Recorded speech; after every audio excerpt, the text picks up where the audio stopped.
Assalamualaikum warahmatullahi wabarakatuh. Shalom, Om Swastiastu, Namo Buddhaya, salam kebajikan bagi kita semua. Perkenalkan, nama saya Fariha Zulfiana dan rekan Saya Fatul Faisal. Nama saya Aisyah Saputri Maharani. Nama saya Krisnani. Nama saya Sabrina Ines Putri. Nama saya Sylvia Dewi Maulana Tasya. Kami dari kelompok 8 ingin memaparkan materi tentang restrukturisasi perusahaan. Selamat menonton.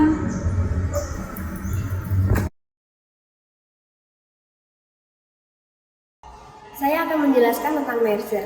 Yang pertama, pengertiannya.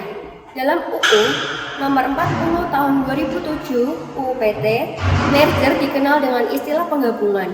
Hal ini diatur dalam pasal 1 angka 9 yang berbunyi, penggabungan adalah perbuatan hukum yang dilakukan oleh satu perseroan atau lebih menggabungkan diri dengan perseroan yang lain yang telah ada yang mengakibatkan aktiva dan pasifa dari perseroan yang menerima penggabungan, dan selanjutnya status badan hukum perseroan yang menggabungkan diri berakhir karena hukum. Selanjutnya yaitu faktor penyebab melakukan merger. Yang pertama, peningkatan penjualan dan penghematan operasi. Yang kedua, perbaikan manajemen perusahaan yang dikelola secara tidak efisien. Yang ketiga, pengaruh informasi, kemudian pertumbuhan perusahaan suatu perusahaan, pengalihan kekayaan penggabungan, alasan-alasan pajak, dan alasan pribadi. Kemudian jenis-jenis merger. Yang pertama ada merger horizontal yang terjadi apabila suatu perusahaan menggabungkan diri dengan perusahaan lain dalam jenis bisnis yang sama. Contohnya, perusahaan jasa, perbankan merger dengan perbankan. Yang kedua, merger vertikal, yaitu penggabungan perusahaan yang memiliki keterkaitan antara input atau output maupun pemasaran. Contohnya, perusahaan pengecoran baja melakukan penggabungan dengan pemasok seperti perusahaan tambang. Selanjutnya ada conglomerate merger, yaitu penggabungan dua perusahaan yang sejenis atau dalam industri yang sama tetapi tidak memproduksi produk yang sama maupun tidak ada keterkaitan pemasoknya.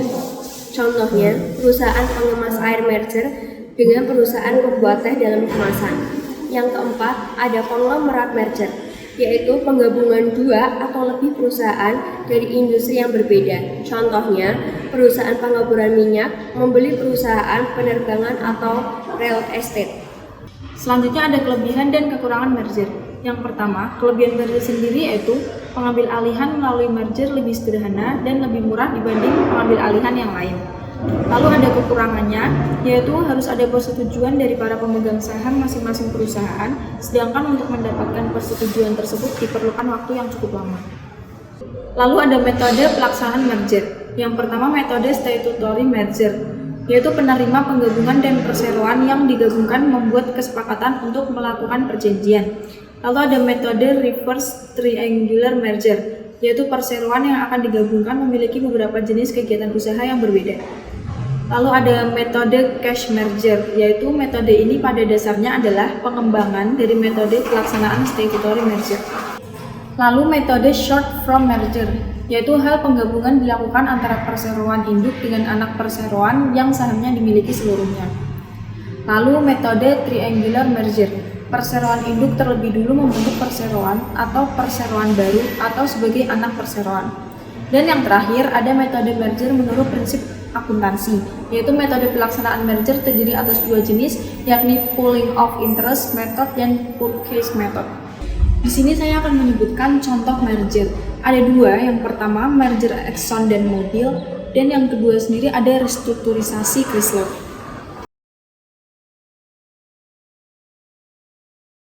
Akuisisi. Pengertian dari akuisisi adalah pengambilan kepemilikan atau pengendalian atas saham atau aset suatu perusahaan oleh perusahaan lain. Dan dalam peristiwa ini, baik perusahaan mengambil alih atau yang diambil alih tetap eksis sebagai badan hukum yang terpisah. Selanjutnya, faktor penyebab melakukan akuisisi ada dua, faktor internal dan faktor eksternal. Faktor internal dibagi menjadi 5. Yang pertama adalah kinerja keuangan yang buruk, yang kedua efisiensi operasional, yang ketiga kekurangan sumber daya, yang keempat perubahan strategi. Kelima, tekanan dari pemegang saham. Faktor eksternal dibagi menjadi 5. Yang pertama, persaingan. Yang kedua, perubahan teknologi. Ketiga, perubahan regulasi. Keempat, kondisi ekonomi. Dan kelima, globalisasi. Selanjutnya, jenis-jenis akuisisi. Jenis-jenis akuisisi dibagi menjadi 3. Yang pertama, akuisisi horizontal, yaitu akuisisi yang dilakukan oleh badan usaha yang masih dalam bisnis yang sama. Yang kedua, akuisisi vertikal, yaitu akuisisi pemasok atau pelanggan badan usaha yang dibeli.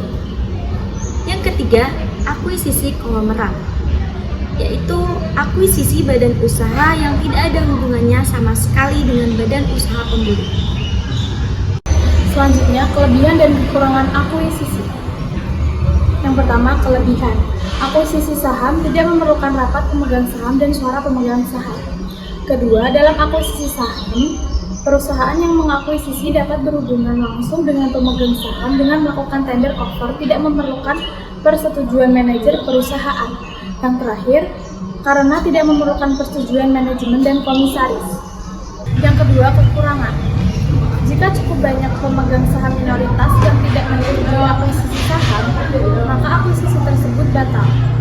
Apabila perusahaan mengambil alih seluruh saham yang dibeli, maka terjadi merger. Terakhir, akuisisi, maka seluruh aset dan saham tersebut harus dibalik nama. Selanjutnya, klasifikasi akuisisi. Yang pertama, akuisisi saham. Salah satu bentuk akuisisi yang paling umum ditemui dalam hampir setiap kegiatan akuisisi. Kedua, akuisisi aset.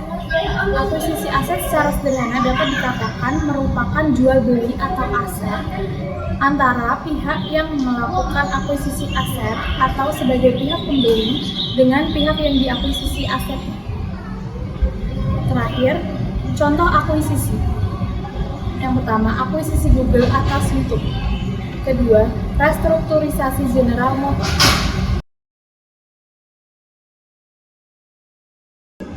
Peleburan atau konsolidasi. Peleburan atau konsolidasi adalah perbuatan hukum yang dilakukan oleh dua perseroan atau lebih untuk meleburkan diri dengan cara mendirikan suatu perseroan yang baru. Kemudian perseroan tersebut memperoleh aktiva dan pasiva dari perseroan yang meleburkan diri, serta status badan hukum perseroan yang meleburkan diri tersebut berakhir karena hukum.